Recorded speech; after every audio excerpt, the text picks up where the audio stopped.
the good old Grateful Deadcast, the official podcast of the Grateful Dead. I'm Rich Mahan with Jesse Jarno, exploring the music and legacy of the Grateful Dead for the committed and the curious. Ladies and gentlemen, fellow Deadheads, welcome to Season 9 of the good old Grateful Deadcast. I'm your co-host, Rich Mahan. Thank you very much for tuning in. We're so happy to be back.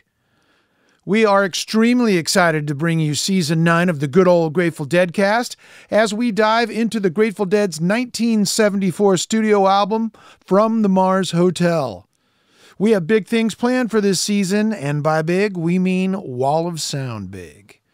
It is the 50th anniversary of the Grateful Dead's From the Mars Hotel, and to celebrate this, Rhino has a grand 50th anniversary release in the works, which includes the original album remastered, some really cool early demos of songs from the album, and a previously unreleased live show you will need to hear to believe.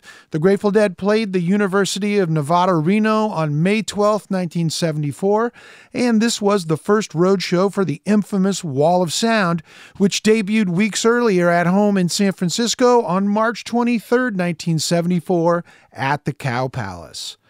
This audio was cleaned up and remastered by Grammy Award-winning engineer David Glasser with plangent processes tape restoration and speed correction, and was produced for release by David Lemieux. All of the aforementioned is available as a 3-CD deluxe set, as well as digitally. There is standard black vinyl of the original album remastered, a Dead.net exclusive custom vinyl, and a very cool heliotropic vinyl version that you have to see to believe. Its graphics animate when you spin it on your turntable. Very cool. More info and orders are happening now over at Dead.net. Well, head on over to Dead.net/Deadcast and check out all of our past episodes, including the complete seasons 1 through 8. And you can link from there to your favorite podcasting platform so you can listen how you like to listen. Please help the good old Grateful Deadcast by subscribing, sharing us with your friends on social media, hitting that like button, and if the spirit moves you, leave us a review. Thank you. Very kind of you. We have transcripts from many of your favorite Deadcast episodes available for your reading pleasure. Head on over to Dead.net/Deadcast-index and check them out. Hey now, folks, were any of you at the Wall of Sound shows in 1974?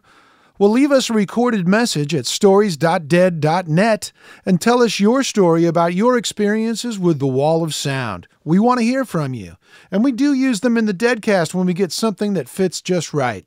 Record your Wall of Sound tour stories at stories.dead.net.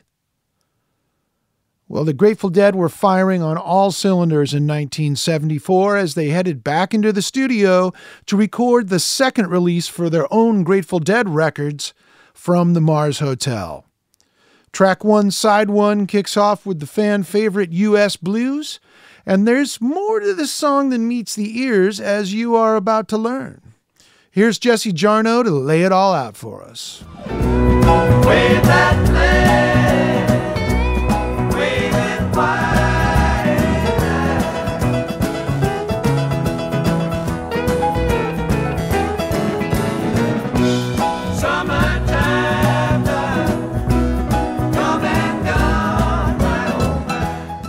If you heard that chorus at a Grateful Dead show, it probably meant one thing. The show was almost over. U.S. Blues was nearly always reserved for the end of the evening, played to send the crowd out into the Shakedown Street parking lot bazaar and the world beyond. Summertime, come and go, my oh my.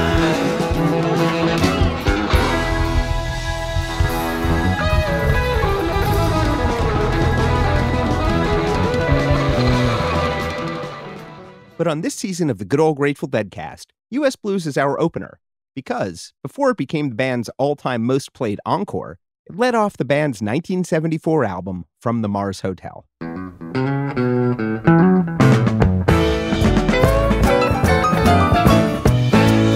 Red and white, blue suede shoes. I'm Uncle Sam. How do you do?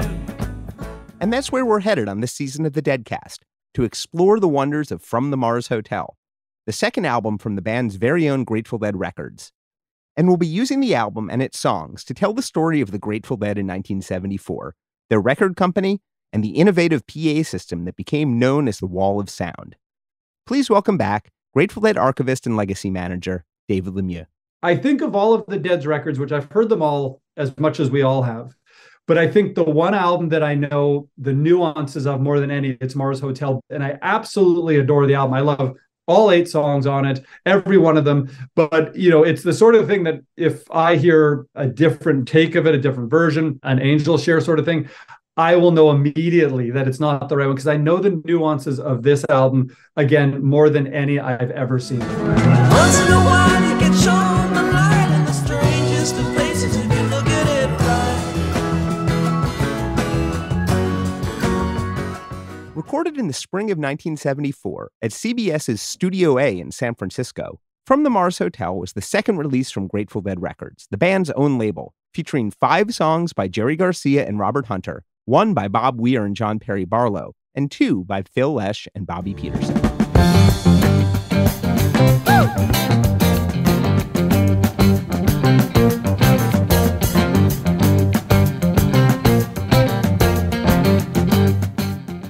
After making no official Dead studio albums between 1970 and 1973, From the Mars Hotel would be their second in less than a year. Singing thank you for a real good time. There's a reason that archivist David Lemieux knows Mars Hotel so well. A funny story about Mars Hotel is I took the vinyl and I made a cassette of it. So the album, both sides can fit on one side. So one side was Mars Hotel and one side was Ace. So I put it in my dad's car. This is late 86 into early 87. And I put it in my dad's car, Mars Hotel, Ace. It had auto flip. So when it got to the end, it flipped over. So you didn't have to take it out. So I listened to it a few times and I hit eject and it wouldn't come out. And so it got stuck in the cassette deck. I used my dad's car a lot, like every day. It was a Chevy Cavalier. I remember because I put a bumper sticker on in 88 and it said, "The Fat Man Rocks the Valley," when I went to Alpine 88. And then when he sold the car, he peeled it off, but the letters had bled through with the sunburn. So it was on there forever. And so I listened to Ace and Mars Hotel. It must have been 100 times in those months. That's all we had. We just flipped it back and forth and we didn't complain. Uphill to school both ways, too. With that in mind, one way to think about this 9th season of the good old Grateful Deadcast is that it's all just a dream in the mind of teenage David Lemieux, as From the Mars Hotel loops endlessly on his father's tape deck. All right, heads, let's dream.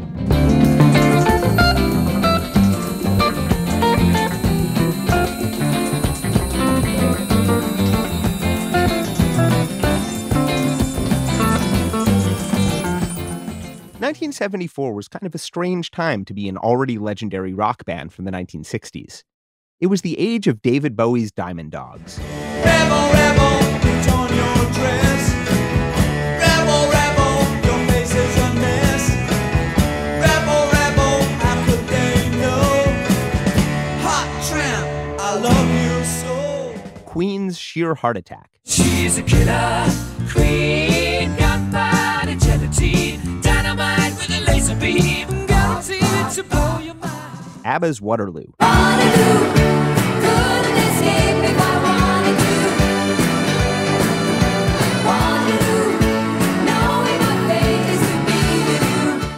Steely Dan's Pretzel Logic. Ricky don't lose that number. It's the only one you want. You might use it if you feel better when you get home. In fact, 1974 would be the year the Grateful Dead had their first album in the year's 10 bestsellers. But there's a big catch to that statement. It wouldn't achieve that for nearly 20 years. See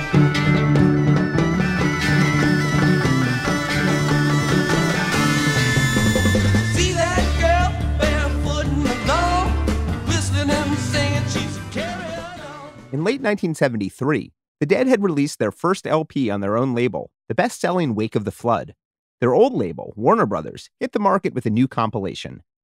For veteran Deadheads, Skeletons from the Closet might seem like a curiosity. Like, who put Rosemary on there? It was nothing more than Warner Brothers capitalizing off the Dead and knowing that they'd now lost this band that never sold great, but it sold consistently.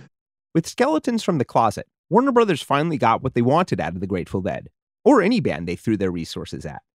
A massive hit. But in 1974, Skeletons from the Closet only cracked Billboard's top 90. In 1987, around the time of Touch of Grey, it re-entered Billboard's catalog chart and bounced in and out through the early 90s. It's gone quadruple platinum, and that's, 4 million plus. Whereas even American Beauty and In the Dark, I think they're 2 million maybe. We think everybody's got that. Well, everybody plus everybody else has Skeletons. Skeletons from the Closet was the first place that many, many latent Deadheads first heard the Grateful Dead. My brother came home with it. He put it on. This was like 83, 84. And I was 13, 14 years old, getting into older music because none of the newer stuff really spoke to me. Michael Jackson, Duran Duran, Culture Club. It wasn't my scene. So I was listening to Pink Floyd and Zeppelin and Bowie and a lot of that kind of, better older music, but I hadn't heard the Dead. And my brother brought home Skeletons with that artwork. Wow.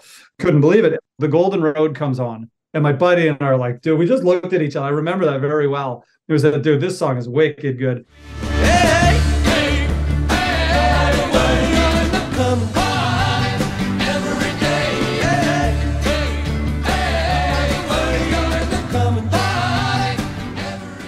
Skeletons from the Closet was a pretty fitting title. In early 1974, as the Dead made plans for the next release on Grateful Dead Records, they were now competing against their own accumulated past. Here's how Jerry Garcia described it to DJs Jim Ladd and Tom Yates in early 1974. Doing those things in the beginning of the Trips Festival and the early Fillmore shows are the things that gave us the basic LSD, acid rock, whatever that label was. And then later on, they started calling us acoustic country, something like that, mellow, laid back, and all that, because we put out Working Man's Dead, which had a few acoustic tunes on it. In neither of these instances were those labels having really anything much to do with who we were or what we were doing. By 1974, people were looking for new ways to describe the Grateful Dead, who were then entering their 10th year of constant change. Lately, we're sort of like the psychedelic revival. I mean, now we represent psychedelic nostalgia in a weird way, It's all just, an effort to keep qualifying the limits of stuff, what they are and what they aren't. And that's all part of that illusion that we've all been sold and that we're trying to not get into. Like I said, 1974 was kind of a strange time to be an already legendary rock band from the 60s. But it was also kind of just a strange time in general. People have got to know whether or not their president's a crook. Well, I'm not a crook. Yeah, whatever, man. 1974 would prove to be the Grateful Dead's biggest year yet, at least by some metrics. It would also prove to be their most combustible. By the end of the year, it wasn't exactly clear that there was still even a Grateful Dead. We've got many jams ahead, so let's start slowly and pretend for a minute that the Grateful Dead are just a normal rock band where you can go through their albums song by song, and that explains everything. Let's wind back to Stinson Beach, California, early 1973. 1, 2, 3, 4.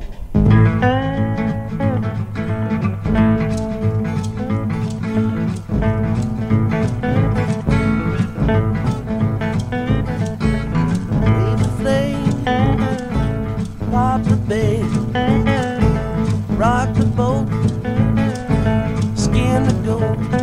That's the sound of Jerry Garcia in his home studio in Stinson Beach in early 1973, where he recorded demo versions of 7 mostly finished songs for his bandmates to learn and consider for the studio album they were getting ready to record.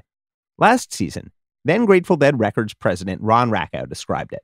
His studio was, 25 feet from the back door to his house, not even, and on a piece of land that was a little higher than the house.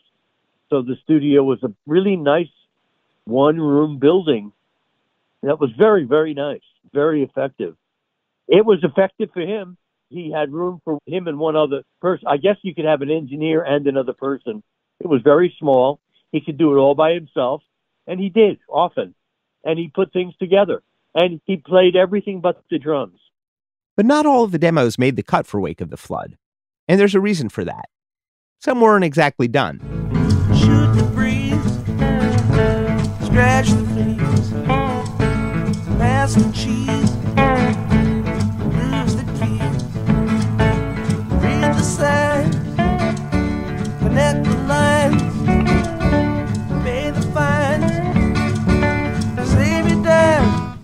That verse, for example, didn't make it to the final version of the song that this episode is about, U.S. Blues. The chorus survived, but the original title didn't. Wave That Flag. Wave that flag, wave it wide.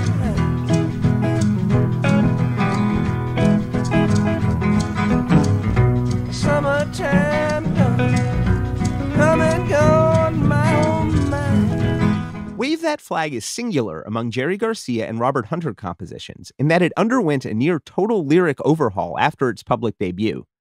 I think this verse might begin with the phrase, "Ride that train." Ride the train, count your change, sit up straight, wail your face, don't delay what I say, check the style, run a mile.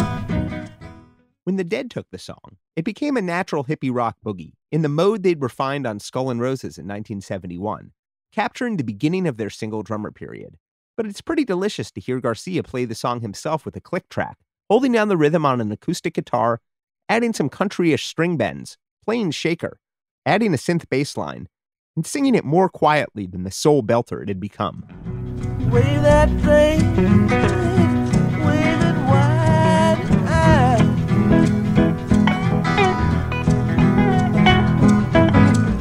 Summertime come and go on my woman. There are very few demos to compare this one to, except for the others recorded alongside it. But Wave That Flag even underwent lyric changes between the demo and the first live version in February 1973 at Stanford, with new verses appearing. Eat at days, sleep in caves, read the raves, walk on waves, pull the tooth, stretch the truth, feed the bone, start the bow. And in fact, Wave That Flag changed with nearly all of its 15 performances in the first half of 1973. Though Robert Hunter was on tour with the Dead for some of this period and may have contributed a few new lines here and there, I suspect that many of the changes were less about carefully tweaking the lyrics than Jerry Garcia finding an order that made sense for him to remember. Many so-called traditional folk songs are comprised of what musicologists call floating couplets that might appear alongside any number of melodies. I Know You Rider is one of these. Though none of the rhymes in Wave That Flag derive from old folk songs exactly, the effect is like an accelerated version of the process, seeing what might survive. Cash the plates, get your keys, lay your legs, pick up sticks, trim your wig, take your pick, try your trick, impress the chick. That was the final version of the song and its Wave That Flag guys, bidding adieu in the nation's capital at the height of Watergate at RFK Stadium on June 10, 1973, now on the Here Comes Sunshine box. The words to Wave That Flag certainly aren't nonsense, but there's a playful interchangeability to them. Each little fragment is an impressionistic punchline without a setup. In 1977, David Gans asked Robert Hunter about how the song made it from Wave That Flag to its final form as U.S. Blues. There were a lot of lyrics I wrote to that, for sure. You know, like on that scene of Wave That Flag, Pop That Bag, there's a lot of things you could fill in that way. And I think that's one of the cases of a song finally getting solidified in the studio, you know, like throwing out verses that were sang all right on stage since you can't hear anything, but weren't so good in the recording studio. It may have been one of those kind of trips. Sometimes you do change it at the last minute, it just ain't working for the record. Or you write something a little more hip. Or you throw out something that's too seditious. In the case of U.S. Blues, it was just as the Dead were starting to prepare to record from the Mars Hotel. It obviously didn't take a lot of prompting for Robert Hunter to write lyrics that deconstructed Americana. But with the right kind of ears, both Wave That Flag and U.S. Blues might be heard as a topical song. Besides the oil crisis and Watergate and the slow end of the Vietnam War, and Roe versus Wade, there was another news story running under 1973 and 1974. Well, sort of news.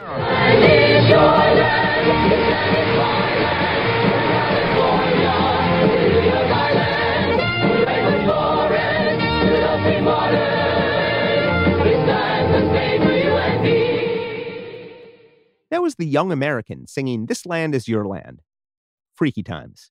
And more specifically, bicentennial times. This is 2 years before the bicentennial. I just felt that it was a song that it was the Dead's kind of patriot duty to write the American song, but they did it very tongue-in-cheek, as they always do.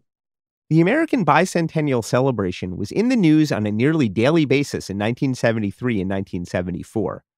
And, as Robert Hunter, like any reasonably well-informed popular songwriter, was surely aware, there's only one cure for bicentennial fever. More flags!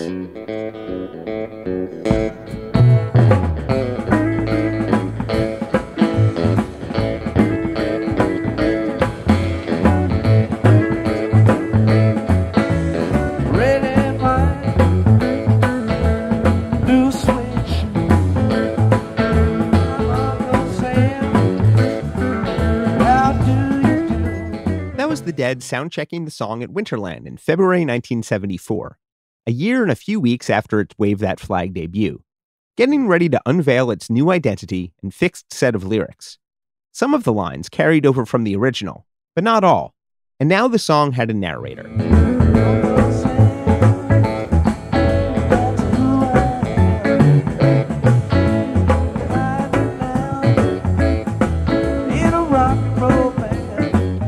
The song is sung by Uncle Sam, or perhaps by America itself. U.S. can stand for different things at the same time.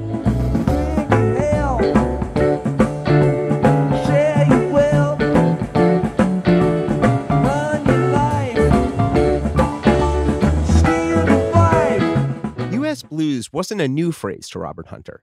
He'd used it once before. Almost. Hunter told the story to WLIR in 1978. The song that Weir did One More Saturday Night was originally U.S. Blues. I went down to the mountain, I was drinking some wine. Looked up in the heaven, Lord, I saw a mighty sign written by across the heaven. Plain as black and white, get prepared, there's gonna be a party tonight. Hey, it's Saturday night. Hey, That was One More Saturday Night, one of the very few songs in the Grateful Dead songbook credited solely to Bob Weir. But it began life in 1971 as a collaboration with Robert Hunter. The two somewhat infamously had a blow-up over a line in Sugar Magnolia, but another disagreement might have been even more significant. Sometime in 1970 or 1971, Hunter gave a set of lyrics to Weir titled U.S. Blues. Here's how Weir told it to our buddy David Gans in 2004. I think he had like a verse or something, a sketch that he gave me. And I got started working on it, and then it all happened in one night. I just got up ahead of steam and cranked the song out. One More Saturday Night was his line. I wrote the rest. I used that one line, and as I was writing, the rest of that verse wasn't ringing my lofty bells. I kept intending to work it back in to the tune and then take the lyric and take everything that I'd written and submit it to Hunter and let him correct it, but he, as far as he was concerned, the song was done, so he took his name off it. As always, we've pointed to David's books at dead.net/deadcast. Back to Hunter's version of the story from 1978. He got it into his mind to rewrite the lyrics. And he still wanted to call it U.S. Blues. I said, no way, I'll write another U.S. Blues, which I did. It turns this next rhyme into an extra hilarious self-referential meta-lyric. we're all confused. What's to lose? You can call this song the United States Blues. I probably wrote it in England. I was doing a lot of my writing in London at that point. Hunter moved to England sometime in late 1973 or early 1974 and spent the next few years there, First in London, commuting back and forth to California every few months. I'd posit that having written Wave That Flag, Hunter remembered his earlier draft and recovered the title. In addition to the encroaching bicentennial, there was one other Sam that Robert Hunter might have been pondering in the first months of 1974. The storyline we're about to introduce isn't necessarily the inspiration for how Wave That Flag became U.S. Blues, but the timing is too close to discount. For the first time since 1965, the Dead didn't play on New Year's 1973 going into 1974. Instead, Jerry Garcia and Billy Kreutzmann jammed with the Allman Brothers at the Cow Palace.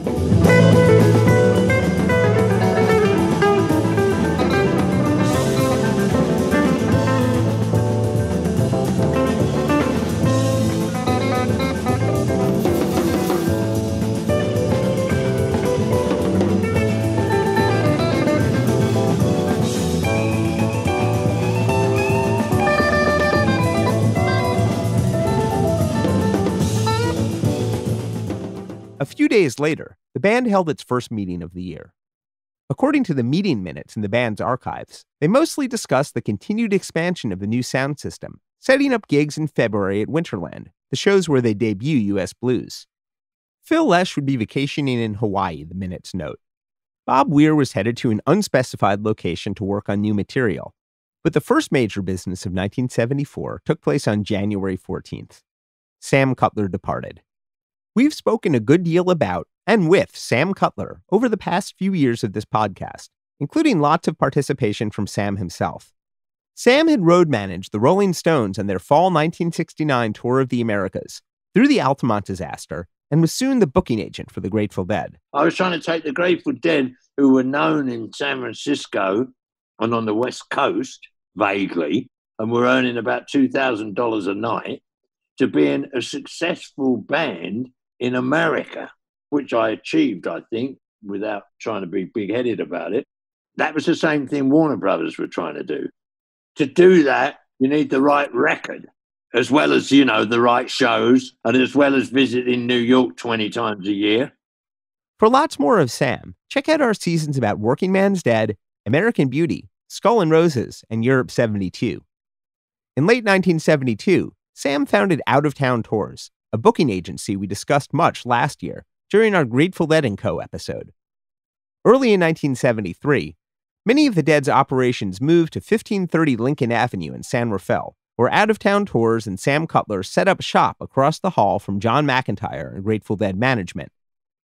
Sam passed away in 2023, and I'm sad we didn't get to finish debriefing with him, including the topic of his departure. We can put some of the pieces together, though it veers into office politics. Sally Mann Romano was Sam's executive assistant at Out of Town Tours. When everything blew up with Cutler, it was happening kind of in meetings that involved the Dead and Sam, and so it wasn't out of the open, but it was horrible. You knew that something not good was going on. There are a number of perspectives on what went down and why, and we offer nothing definitive. Ron Rakow was the president of Grateful Dead Records, just down the street. He was a good talker. And I liked Sam, and he could get things done. He was an admirable leader of a crew. He was a great crew leader. He was a great road manager, terrific. And so there were a bunch of people around Sam that were really, really good people. And he actually, I think, did a good job as a booking agent. But he created somehow, for some reason, a lot of animosity within the Dead family. All of a sudden, he got tired of putting up with being argued with, I think, by guys in the band. He just sort of threw his pencil on the table and walked out, as far as I could see. I don't know how it all went down. It was weird. According to Sam's memoir, You Can't Always Get What You Want, the band called a meeting and told Sam they'd found an agent who would take 5% commission instead of the industry standard 10% that Sam was getting. Sam got fired, essentially, and he had his independent agency, but that was kind of silly. 90% of the operation was the Dead. Sam says he more or less nodded and walked out and never spoke with Garcia again. By some accounts, Sam Cutler's departure was the result of a long-running battle between Sam and Dead manager John McIntyre. When Lenny Hart had run off with the band's money in 1970, at the same time that Sam began to take over the road managing and booking, John McIntyre was assigned to manage the band's relationship with Warner Brothers and the mainstream culture industries at large. I wouldn't take the following song interpretation as a literal truth, but in some versions of Grateful Dead history, particularly John McEntire's, there's a pretty famous Grateful Dead song that was about him. Come here, Uncle John's band by the riverside. Got some things to talk about here beside the rising tide. John McEntire was gay, and there was an unfortunate undercurrent of homophobia that existed inside the Dead's extended family. It was by no means universal, nor even a majority attitude, but it almost certainly contributed to tensions. By early 1974, the vibe in the office had gotten pretty bad. I think only he and McEntire, and who's not here with us anymore, and, a few other people know exactly how all that transpired, but it wasn't fun for him, I'm sure. And so we present something our buddy David Gans floated when we visited him in Oakland last year. Like John McEntire's belief about Uncle John's band being about him, what David's about to say falls into the category of interpretation. We deploy it here as a matter of thought to, tie the room together, and not a matter of fact. There is a whole class of Grateful Dead songs that are epistles from Hunter. I have a theory developed in the last couple of years that U.S. Blues became U.S. Blues by focusing on the person of Sam Cutler. If the second verse is first person Sam Cutler, that puts the song in a different frame. I'm Uncle Sam, that's who I am.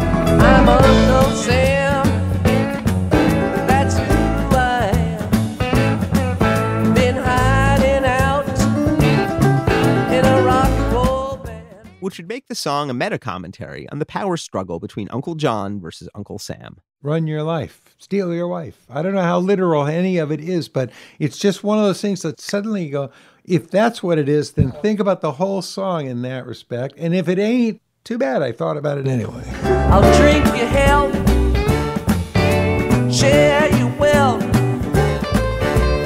run your life, steal your wife. It does make a weird amount of sense to me that in early 1974, just when Robert Hunter moved to England, that he might write a song about the Dead's departing British road manager and frame him as Uncle Sam. We'll get into the studio recording of U.S. Blues shortly, but engineer Brian Kehew, who recently transferred the Mars Hotel tapes, shares this observation about the studio version of the song that gives it another unexpected British connection. On the tapes, it also says U.S. Grays. That's even seen more often. And so what's interesting about that is Grays is spelled Greys, which is the English spelling. Like if you think of the T, Earl Grey, it's spelled Grey. So it's interesting that there's a hidden note on the tapes that says U.S. Grays. Obviously, blues makes more sense. Interestingly, later on, Touch of Grey would also employ the British spelling. Sally Mann Romano had been Sam Cutler's executive assistant for the previous 2 years. It led to me working for McEntire, who I love, more than life itself. We were all on the same floor of the same office building, and I just walked across the hall and sat down and went to work for McEntire as his assistant. So I don't remember him asking me or anything, but I'm sure he did. A lot of us got absorbed into the Dead. When they were really at their peak, kind of in terms of personnel and the number of assorted jobs and hangers-on and everything. In early 1974, despite Sam Cutler's departure and the closure of out-of-town tours, there were a number of projects driving job creation around the Grateful Dead, including the band's record company and Frankie Weir's fly-by-night travel. But it's time to address the 75-ton Wally. Do not call me that. The giant and innovative speaker system we call the Wall of Sound, which the Grateful Dead traveled with throughout 1974. In early 1974, at their first meeting of the year, the Dead booked 3 nights at Winterland in February, and 3 additional days before that, earmarked for sound experimentations. Nobody was calling it the Wall of Sound just yet, by the way. We'll get there. We'll have a number of different perspectives on the wall over the course of this season, so let's first zoom back and hear about its origins directly from the source. The Wall of Sound derived in many ways from the ideas of Owsley Stanley, the one-time LSD chemist who turned his dazzling and obsessive mind to audio. David Gans interviewed him in 1991 for his book, Conversations with the Dead, and we've linked to David's books at dead.net/deadcast. We've used bits of this interview in our Bear Drops episode, and we might repeat a few bits for the sake of linear storytelling. Thanks again, David. And Bear. My idea about the sound man is that he has to become transparent. A recordist is different, and I was always a recordist, right? But a sound man running the house sound system, he's only an assistant to the musician. If he's a total contributing musician and is a member of the band, that's fine. If he's not, he should make himself so transparent as not be there. This is the process that led Bear to becoming a taper, which we've explored before, especially in our Bear's Choice 50 episode. But naturally, he took the idea much further. So then an extension of that is, why not have it in such a way that the musicians have control of everything? Why not? They should be able to. If everything's coming from behind them and it's designed in an area so it couples to go out to the far audience, but that on stage they're able to intercept just enough of it so it's not too loud, not out of control. And they can adjust themselves, their own vocals. They're listening to the mix of their vocals. They can adjust the levels so it's just right. Then you don't need a sound man. He's the guy that's out in front, maybe with a walkie-talkie saying, tell Phil to turn his whatever up.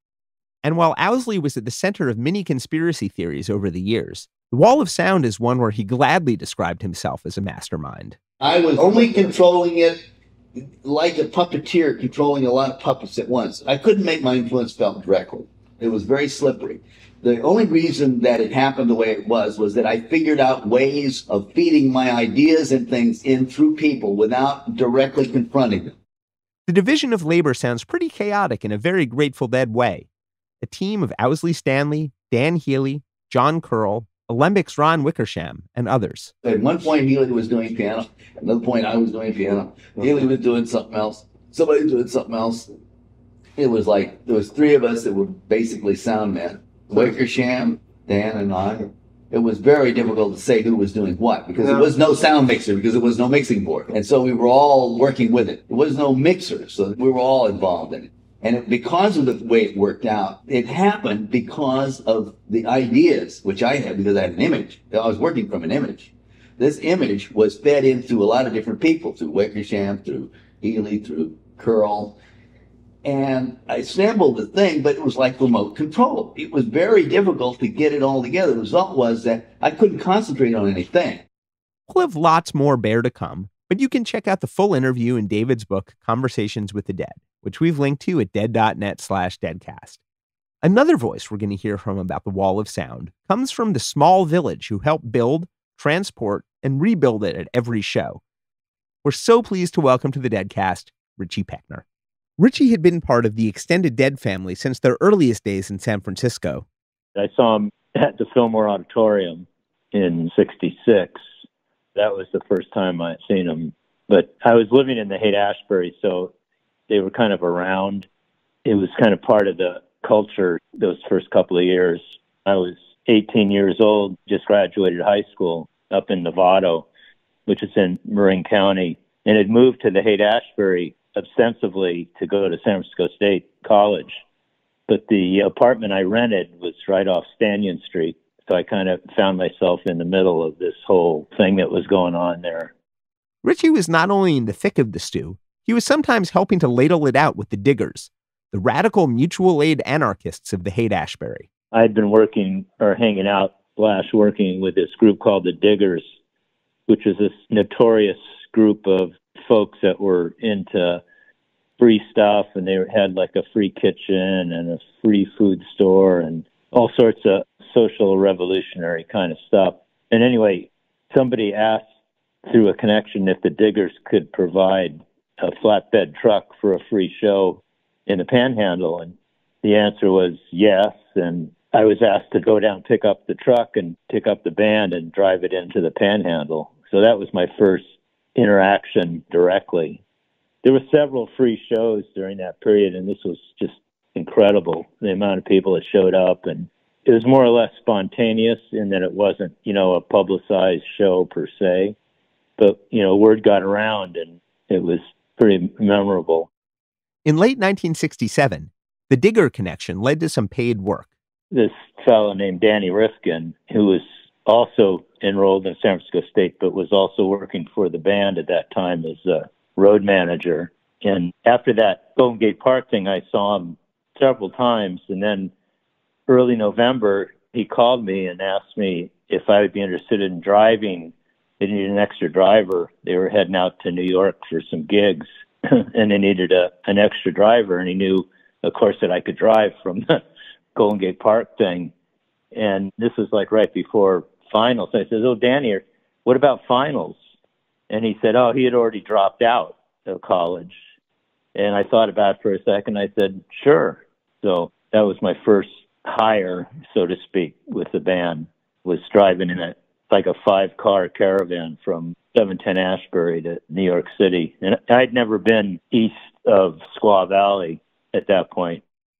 It was a cold trip, and the Dead made their second visit to New York and their first to the Village Theater, which Bill Graham would take over in a few months and rename the Fillmore East. It was kind of mind-blowing to see how the band resonated with the people on the other side of the country, at least for me. I mean, I think they'd been there one time before. They did some shows before that, but that one was pretty remarkable.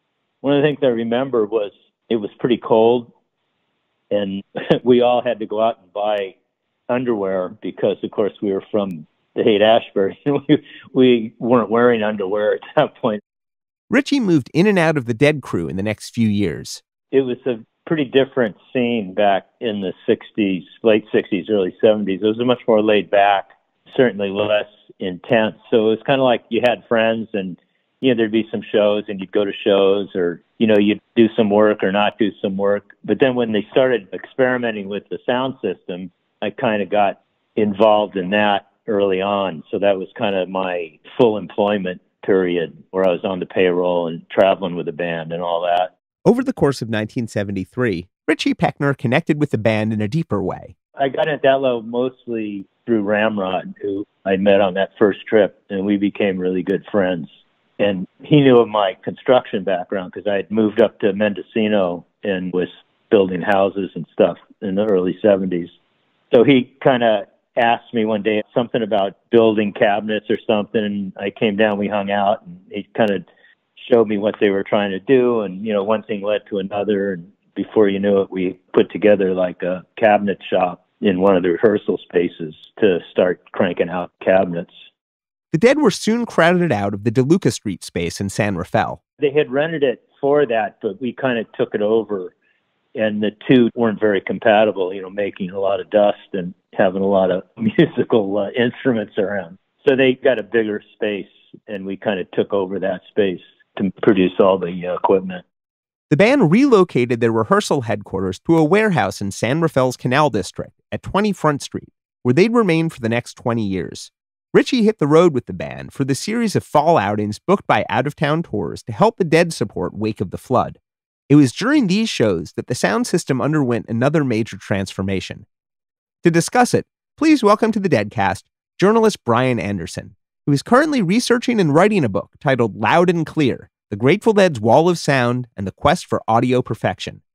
We've linked to more information at dead.net/deadcast. I would consider those shows in end of November, December of 1973. Those are the beginning of the Wall of Sound for me. So the Boston Music Hall, that was the first instance that they stacked up everything behind them on scaffolding. Otherwise, it wasn't going to be able to fit the stage at the music hall. And that was a real sort of landmark moment when they realized that, oh shit, like we can do that. Then over the next couple of days, you get Cincinnati and Cleveland. And if you look back at the photographic record of those shows, you can see that the center vocal cluster, sort of like the iconic part of the Wall of Sound, was already taking shape in the form of individual speaker stacks. As above, so below was Owsley's alchemical saying that applied throughout the Wall of Sound, tuning the system to be a seamless part of the band. And so, just like the music, the speaker system never stopped changing. Of course, a big thing about this story is that the configuration of gear was never the same twice. Like, it was different every show, every tour, every city, every venue. It was always different. So you get those couple shows late November, early December 1973, where everything is in back of them for the first time, and the center cluster is starting to take shape. You've got the dual microphone thing going on. But then later in the month, they kind of go back to, just your sort of standard stereo setup, stage left, stage right, PA arrays with kind of no coherent center cluster. So you get a little flash of it right at the end of the year there. We've got some related stories about the rapid growth of the Dead sound system.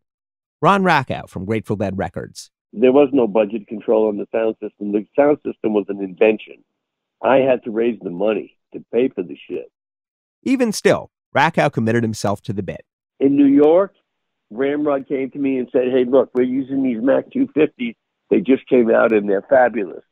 And we just bought about 50 government cubes out of a government storage sale with two handles on them. You could put a whole Mac 250 in one with foam rubber on the top and foam rubber on the bottom. Close this up and you could pick them up. Therefore, with a chain of 20 guys, you can have God knows how many of these and load them in fast. And in these cubes. Okay. So Ramrod said, so anytime as we go from city to city, call around from the hi-fi stores, find out who sells Mac, and buy all the 250s you can. So in New York, I bought 4. In Boston, I bought 3. In Philadelphia, I bought 3. In Chicago, I bought 4. In a week or 8 days, I bought 20 of them. I'm going to guess that it was sometime not long after this that the phone rang at the Grateful Dead Records office in San Rafael. The last time our friend Steve Brown told us about an unexpected phone call, it was the FBI calling about counterfeit Wake of the Flood LPs. This time, it was a different government agency. One of the funnier things that did happen to us, too, at one point, I remember at the office at the 5th and Lincoln, was when we had made a big, huge purchase from Macintosh for all those amps to go to the wall of sound and everything that we needed for the amps that the band wanted to have and the crew wanted to have, these big Macintosh. Got a call from the Navy. And the Navy said, listen, we've been talking to people at Macintosh for these specific amps that we need for our submarines. They're over there in Vietnam and the war is going on still. This is, 1974. And there weren't any available because the Grateful Dead had bought up all that brand of that particular amp. So we helped stop the war. Many years later, Ron Rakow discovered another result of the band's buying spree. In the late 80s, I'm moving into this house and there's a butler's pantry right next to the dining room, and I put my hi-fi system in it. It was a Macintosh preamp with a Macintosh amp. It was the exact duplication of the home version of the Grateful Dead stage sound system. And I run wires to everywhere where I wanted to hear it. And then I closed the door to the pantry after I have the equipment on shelves, and the door was thicker than I expected, and the knob cracked the glass plate on the preamp. Oh, fuck, I just ruined the faceplate on this preamp. I wonder how much that cost. So I call Macintosh in Binghamton, New York, and I ask for the president, and I get him on the phone. And I said, I just broke the glass face of the M74 preamp, and I wonder if you have it, and would you send it to me and not charge me for it because you owe me? He said, so he started to laugh. He said, what do I owe you? I said, man, are you kidding? I was with the Grateful Dead. We put Macintosh on the map. He said, oh, are you the guy that went around in 1974 and bought all the Mac 250s? I said, yeah, that was me. And so this guy at Macintosh is telling me this story. He said, our inventory is based on having a multiple. The multiple was 7 times a week sales. We put out this amplifier, it didn't sell, and all of a sudden it starts to sell out all across the country, one day after another, all across the country. So we figured we had the hottest new product ever, and we made a bunch of them. It almost put us out of business. We never sold another one. So he says, rather than me owe you, you owe me. You should pay me 100 times the value of that faceplate, which is $22. He said, but I'll send it to you anyway. So he did, and that was the story. When you look at pictures of the Dead in 1973 and 1974, Those cool gray boxes on stage behind every band member with glowing VU meters are the Dead's Macintosh amps. Imagine them glowing behind the band during all the live musical segments this season. Let's get back to that Winterland sound check.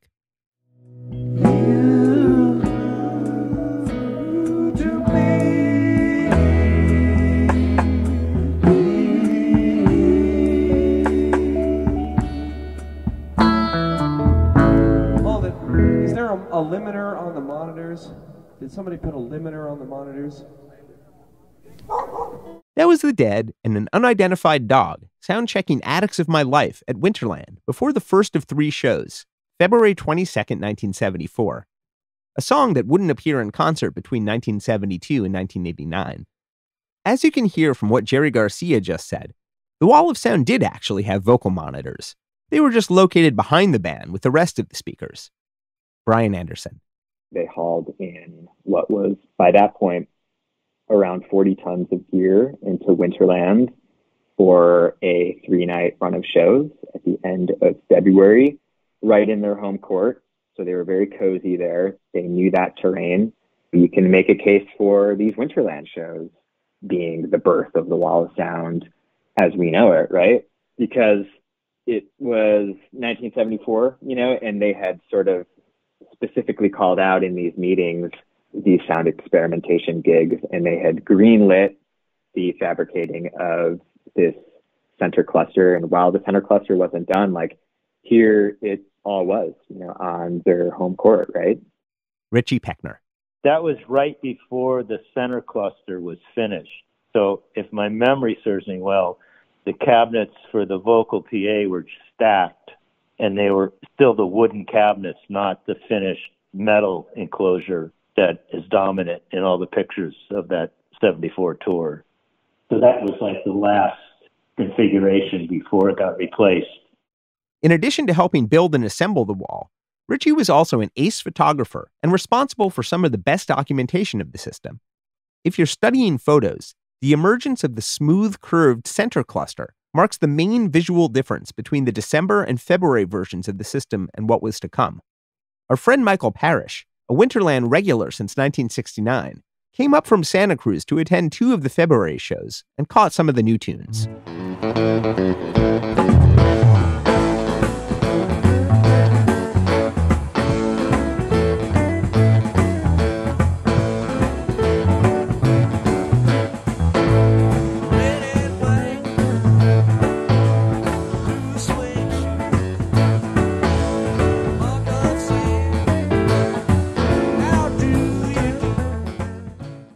In a way, sort of a parallel to the show at Naples almost a year before, in that it was where a bunch of new material popped out. And, they led off with U.S. Blues, which was a really very cleaned up version of Wave That Flag.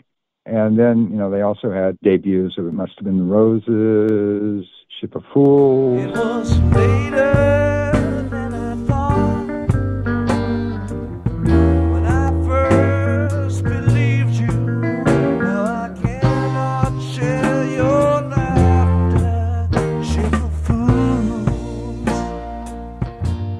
But just as important as the songs was the sound.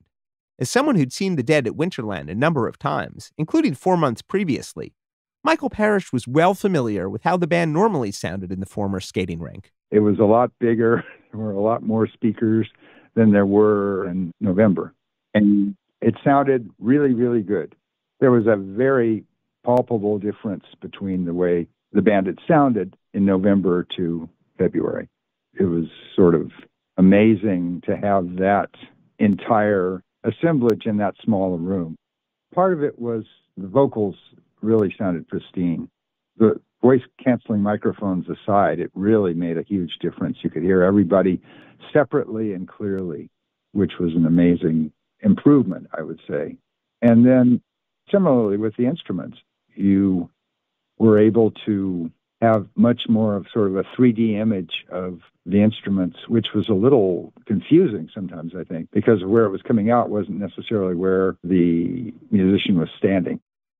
Most of the 3 February shows at Winterland were released on Dave's Picks 13 and 42, respectively, as well as a 2022 bonus disc. The first version of U.S. Blues since its transformation is on that bonus disc. Whatever spurred Hunter to focus the lyrics, having Uncle Sam as narrator is a wonderful frame to hang the fun, surreal images, especially if you envision Uncle Sam as a skeleton, an image inevitably realized a few years later in the Grateful Dead movie. We'll unpack a few of the new references, which all would have been familiar to general audiences in 1974, hardly hidden folk sources.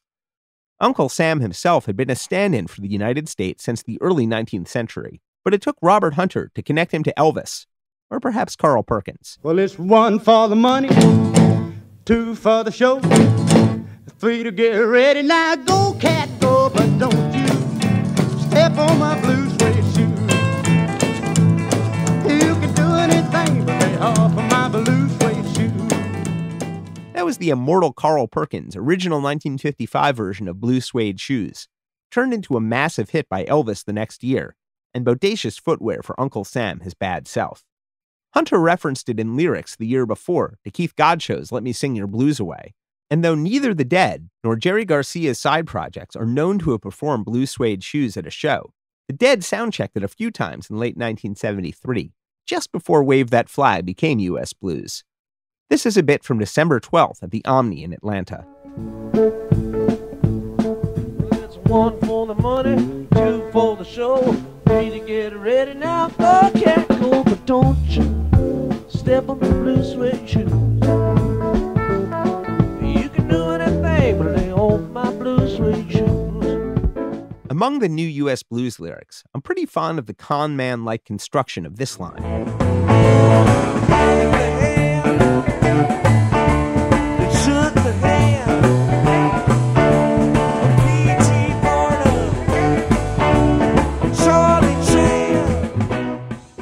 P.T. Barnum was the great American showman and con artist, Phineas Taylor Barnum, born around the same time as Uncle Sam, known for circus, freak shows, and mermaid bones.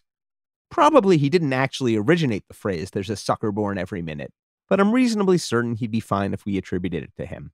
And Charlie Chan. Chillin' part-time and the problematic these days, Charlie Chan was a fictional Chinese detective in novels and movies who countered some mid-century Asian stereotypes while also perpetuating a number of others.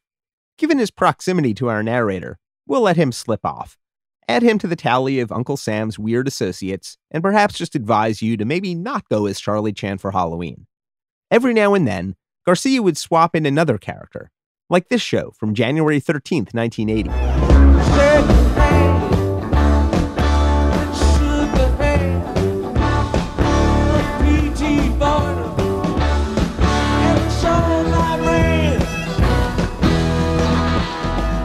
The Shah of Iran, also probably on the list of ill-advised Halloween costumes these days, but what isn't really? All 3 Winterland 74 shows are worth hearing, with deep jams and a few more debuts.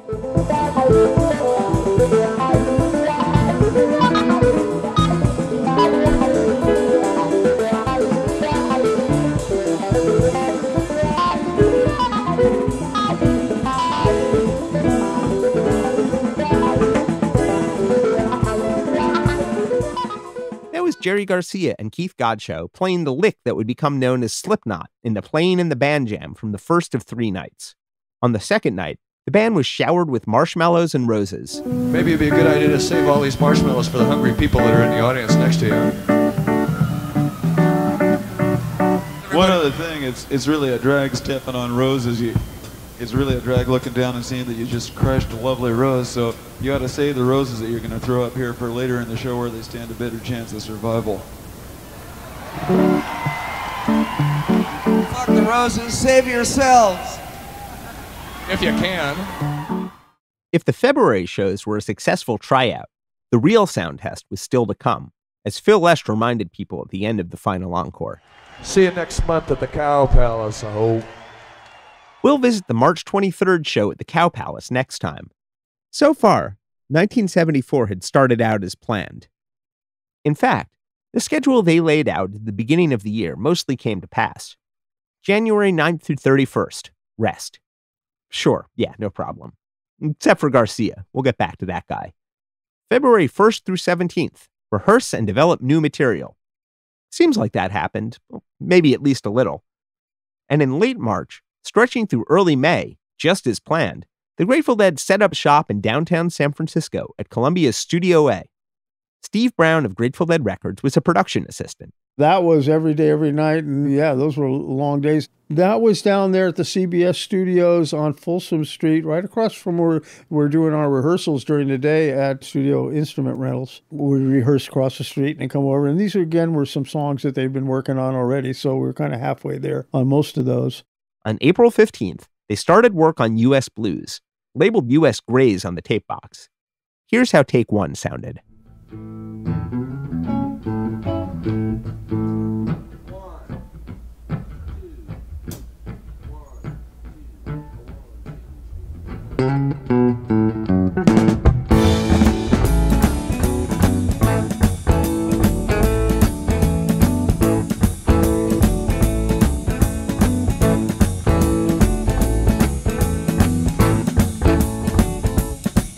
Brian Kehew once again did the transfer of the tapes, and we'll have lots to unpack about the wonders of the Mars Hotel sessions. And we're going to save the technical details for another time.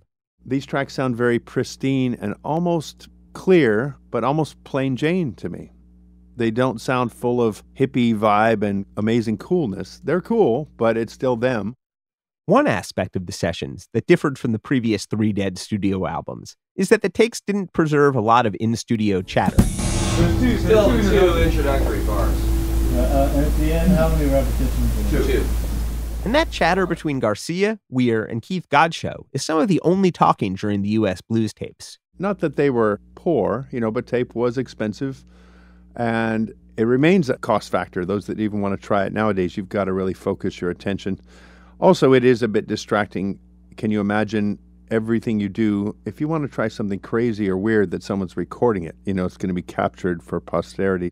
And for reasons we'll explain, the Dead were using even more tape than usual. Another big difference between From the Mars Hotel and the previous albums we've explored is that the Dead didn't record scratch vocals as they did live takes. So the raw tapes for the sessions are entirely instrumental. 1, 2, 1, 2.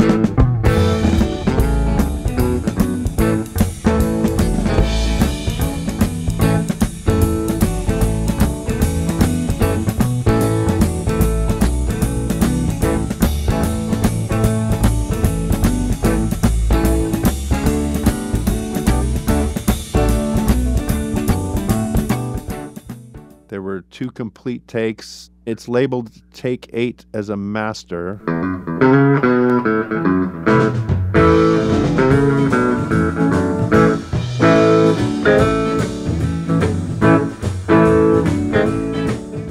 This is where they did overdubs and added layered vocals that wave that flag part that is the hook. You can just always picture thousands of people singing it, but it's actually nobody singing it. It's funny to hear the song go into that section with no one singing.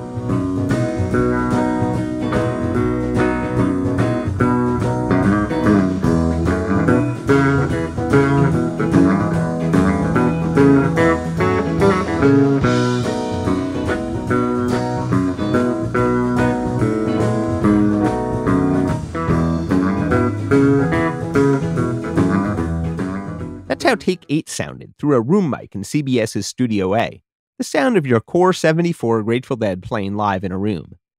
David Lemieux has always been fond of Phil Lesh's contribution. I remember I was really turned on by the bass part in it. And when he does it live, I think it's even better. But he's got this kind of cascading, this ascending, descending bass riff on it that I think holds the whole thing down.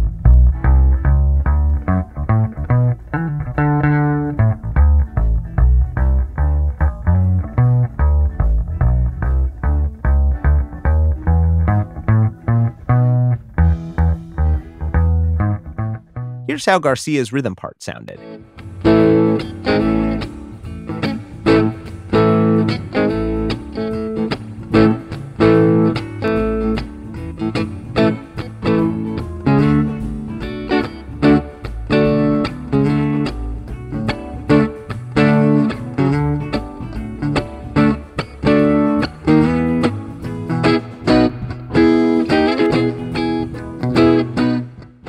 Weir's rhythm in that same spot.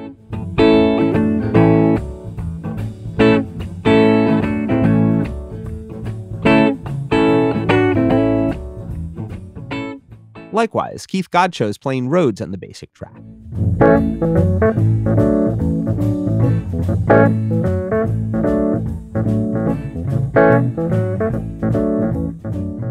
There are a few overdubs to call out. Here are the fills Garcia played during that verse.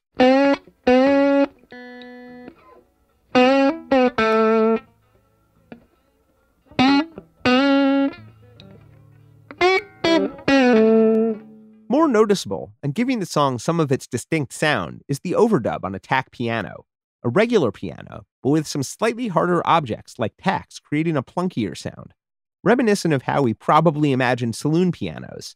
Neil Young uses one frequently.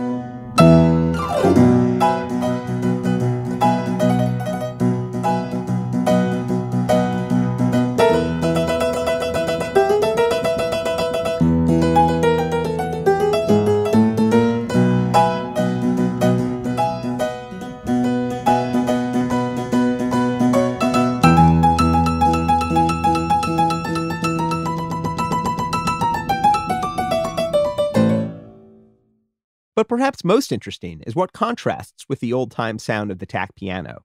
Both Keith Godshow and Jerry Garcia overdub Roland synth parts. The surprise for me was the synthesizers. And it's not that you can't hear them on the record, but I have to give them a big compliment, is that they had a little, not very large, not very fancy, but good-sounding Roland synthesizer. And they were using it on several of these tracks, but you don't really hear synthesizer sticking out in the music here. Can you pick them out of the part of U.S. Blues we've been zooming in on? I'm Uncle Sam. That's who I am. Been hiding out in a rock and roll band.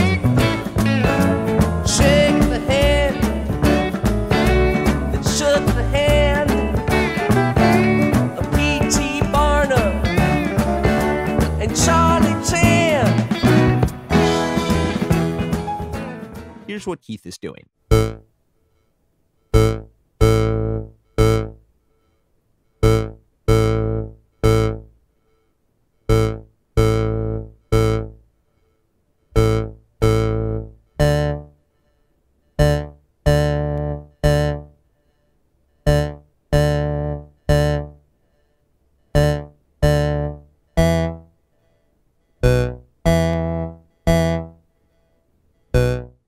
It's mostly Keith, but Jerry actually does quite a few little synth tracks in there.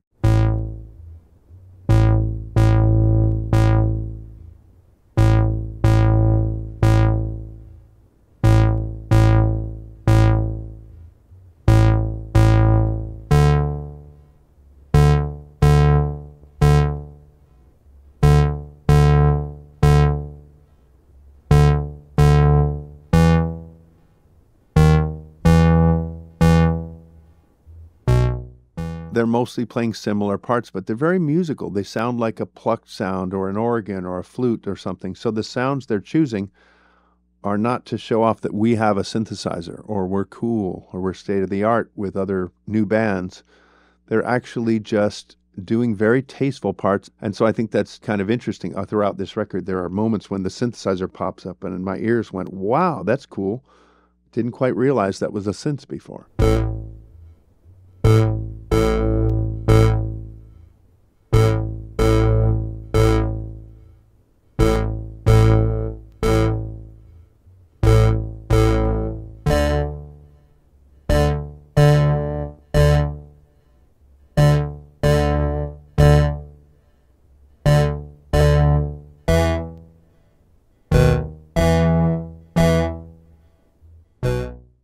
Garcia's isolated vocal is fun.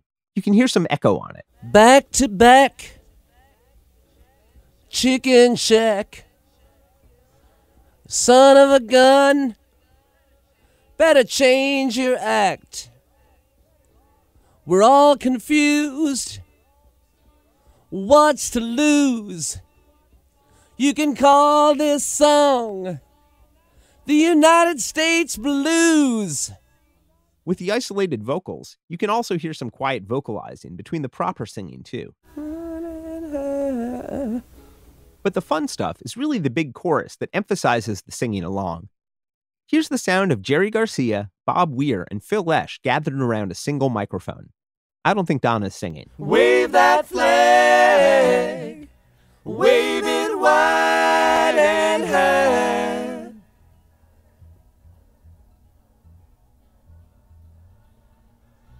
Summertime done, come and gone, my oh my.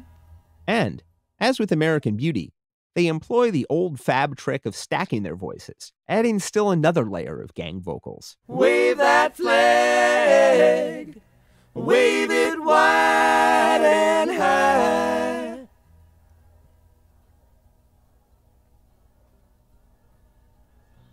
Summertime done, come and gone, my oh my.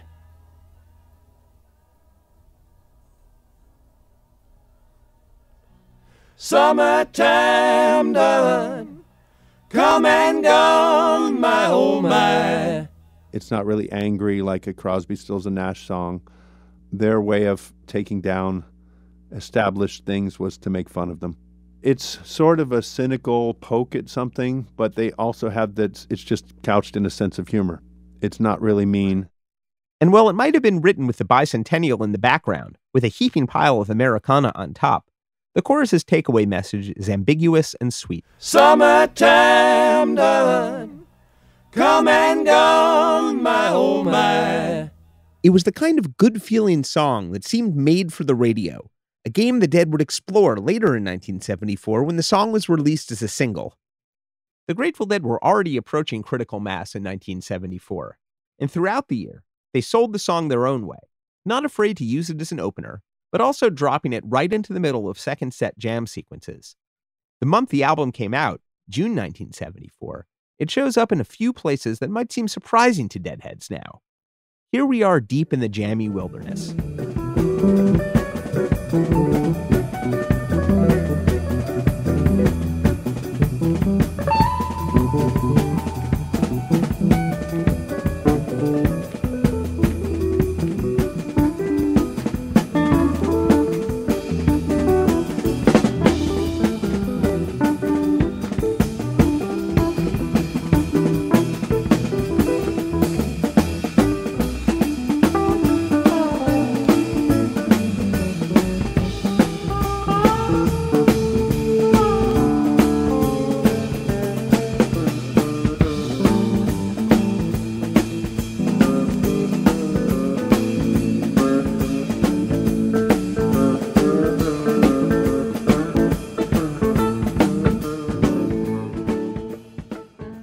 From Boston Garden, June 28, 1974, the day after the album was released, now on Dick's Picks 12, where the full Weather Report suite unfurls into the Mind Left Body Jam before building slowly towards U.S. Blues.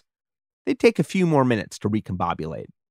Grateful Dead archivist David Lemieux. I think it's a great opener. It's a rocking song. When I saw the Grateful Dead movie for the first time and saw how they used it there, I just thought that that was a perfect use of the song and the way the visuals, they made a rock video for it. Gary Gutierrez did with that opener. I just think it's a perfect opener for an album and a song that has legs to this day. Perhaps just as much or more than the song's appearance as a single in 1974, Gary Gutierrez's animation in 1977's Grateful Dead movie cemented the song's quote-unquote hit status and transformed Uncle Sam permanently into a skeleton. By the end of 1974, it had moved into the band's encore slot, where it stayed almost exclusively for the next 21 years. I remember reading a review, might have been in the Golden Road magazine, it might have been in Relics, I don't know. But I remember reading a review of a show and it talked about U.S. Blues and it used the phrase, it was a throwaway song. It was and they played the throwaway U.S. Blues as the encore, as they often do. This is before I'd seen the Dead. And I was almost appalled that anybody would take for granted seeing the Dead do anything. I mean, they could come out and tell jokes all night and I'd be happy. I hadn't seen them yet. Last season, we devoted a whole episode to Let Me Sing Your Blues Away, the first single from Wake of the Flood, which the Dead played a grand total of a half dozen times in concert, and posited that, because it doesn't appear on tons of Dead tapes, it's off the radar of many Deadheads. The opposite is true of U.S. blues. People ask me, when you're listening, what makes a great show different from a good show? And I say, well, it's the nuances. It's the things that like are a little out of the ordinary in the most mundane places. U.S. blues, I don't want to say it's a mundane song, but it's never really all that different. It's just really good all the time. But that doesn't mean there aren't totally fun ones that stand out. There's the fun one with Belushi. He doesn't really contribute too much, but it changes the dynamic of what the band was doing that night. That was the night John Belushi cartwheeled onto the stage at the Capitol Theater in Passaic. Jay Blakesberg's pictures are cool. Squint your ears and you can kind of hear Belushi. Wave that flag, wave it wide and loud.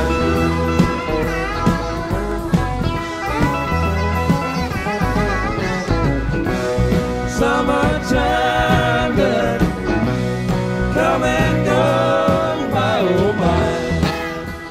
1988, I got my first batch of Betty tapes, and one of them was the Red Rocks, July 78.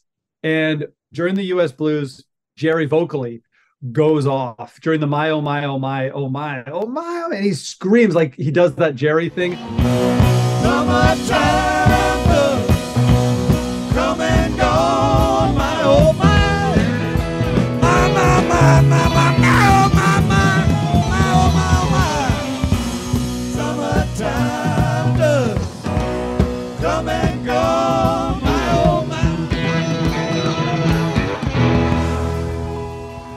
It's now an excellent sounding official release. It's way above and beyond. And so Jerry just goes berserk in it. U.S. Blues wasn't a political song, but that doesn't mean it wasn't political. Like another great songwriter, or maybe two, from last century wrote, "We live in a political world, and I am a political girl." Sorry for the janky audio in these next clips. Yeah, we have the basic distrust of all political happenings. This is Jerry Garcia from the January 1974 interview with Jim Ladd and Tom Yates. It's not that Garcia didn't have takes on things. Being 1974, the topic of Richard Nixon came up. Every morning he wakes up with what must be a sense of total responsibility about everything in America. All this stuff is sitting there, plus he's blowing it, horribly. It must be horrible. It must be just amazing. Really, I feel for the poor guy, man.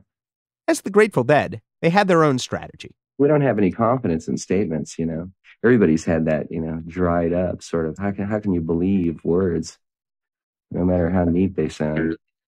And we appreciate that. We're not trying to be right, and we're not trying to tell anybody anything, but we are into stirring up whatever activity we can, sort of using a shotgun approach, the one that just contains randomness. Just because it's so hard to do something nowadays on a level of language or anything else that doesn't contain some kind of weird trap in it. And our trip has been to put out things that are trapless as much as possible. With some of that context in mind, we'll leave off today's episode with one final U.S. Blues adjacent story from a few weeks after the interview clips we just heard. When researching this season, we came across a letter in the Dead's archives on the band's official letterhead addressed to Richard Nixon in the White House. Former Grateful Dead Records president Ron Rakow. We got really, really, really high backstage at Keystone Corner in Berkeley, and that was what happened. Go on. Keystone, Berkeley. Garcia and John Kahn and those guys would play there whenever they wanted to, and they always wanted to. So certainly when Garcia wasn't on the road, once or twice a week, they'd play there. So I would always go. So we're sitting backstage. They would play for 4 or 5 hours. They play until they can't fucking stand anymore, and then they sit down and get high and go do it again. Well, John Kahn was one of the world's wittiest guys. So I used to love to go there and sit down between him and Jerry and start some shit. And so I started some shit about this. When we wound up talking about Nixon in the White House, it was right relevant. And bingo, the next day I get this idea. So it was that a letter from Grateful Dead Records was dispatched to the White House. 23 January 1974, Mr. Richard M. Nixon, President, United States of America, White House, 1600 Pennsylvania Avenue, Washington, D.C.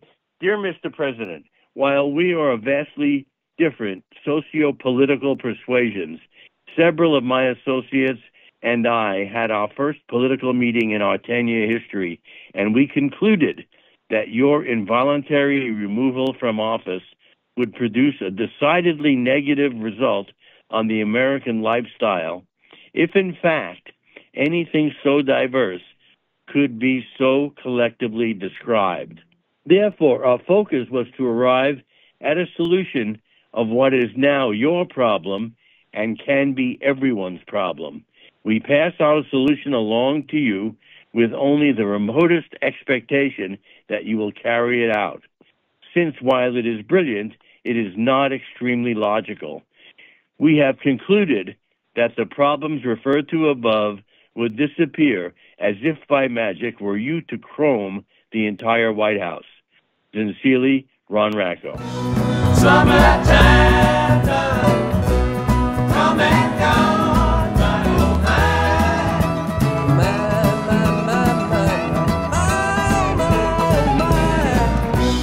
Summertime done, come and gone, my oh my.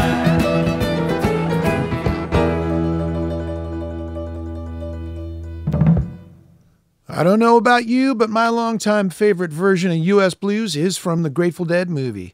Loved it when I first saw it years ago as a teenage Deadhead, and it still gives me the same gleeful feeling when I watch it now. Thanks very much for tuning in to this episode of the Good Old Grateful Deadcast. We'd like to thank our guests in this episode, Brian Anderson, Steve Brown, Sam Cutler, David Gans, Brian Kehew, David Lemieux, Richard Loren, Michael Parrish, Richie Pechner, Ron Rakow, and Sally Ann Romano. Extra special thanks a friend of the Deadcast, David Gans, for his ongoing contributions of audio from his interview archive. We'll see you back in 2 weeks with episode 2. Executive producer for the Good Old Grateful Deadcast, Mark Pincus. Produced for Rhino Entertainment by Rich Mahan Promotions and Jesse Jarno. Special thanks to David Lemieux, Brian Dodd, and Doran Tyson. All rights reserved.